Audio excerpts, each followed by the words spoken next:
In the Factor follow-up segment tonight, dealing with Iran, a stunning report by the Wall Street Journal reveals that President Obama secretly sent a letter to Iran's supreme leader last month. In it, the president reportedly highlighted both countries' mutual interest in destroying ISIS. The administration has repeatedly denied there'd be any military coordination with Iran in the campaign against ISIS, and today went on the defensive.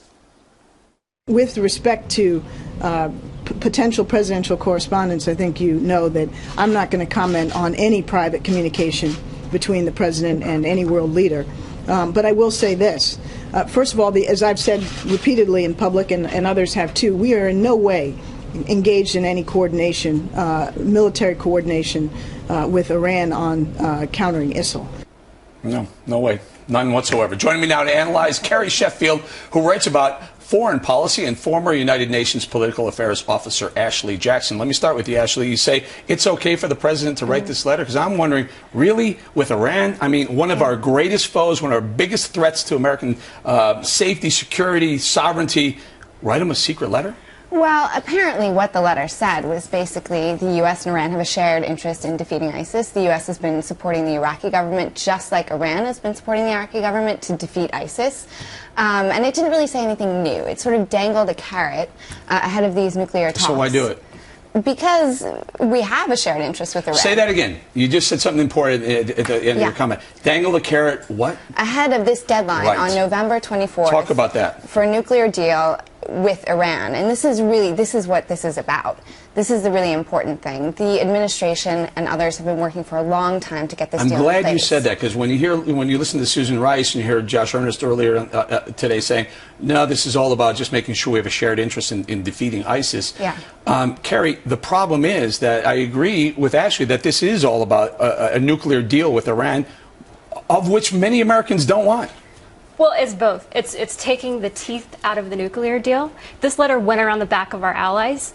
Israel is pissed off. UAE is very upset about this. Saudi Arabia. They were not informed of this letter that is going to take the teeth out of the nuclear deal. And the other thing is, the supreme leader who this letter was addressed to, less than a month ago, publicly accused America of deliberately creating ISIS in order to justify our presence in the region. So can you imagine that sort of person who would publicly accuse us of that to turn around and then try to work with us? I can't imagine even being at the table with Iran regarding nuclear, let alone writing them a letter saying we have a common interest. It's not that simple. While the Supreme Leader didn't, of course, make that very provocative statement that ISIS was a U.S.-funded conspiracy, the President Rouhani in late September was, supportive of U.S. military action in Iraq, which is really unheard of. So Iran's government is not homogenous, and we need to work with the more progressive parts of that government if we can. Rouhani is the puppet. He is the face. He makes the West feel good about themselves. But the real leader is the Supreme Leader and the Ayatollah. I mean, this is a joke. Ahmadinejad was never the leader of Iran. It's always been the Supreme Leader. And this is the third letter that was sent by the Obama administration to this leader. Guess what? He ignored the other two letters. What makes us think this would be any different? So clearly the Iranians want a nuclear deal, right? They want to get this done, right? Well, the conditions are still being negotiated, and it's incredibly fragile. So we don't know what's going to happen. If there is no deal, there'll be a backlash both in Iran and the U.S., among the other. What do we get out of this deal?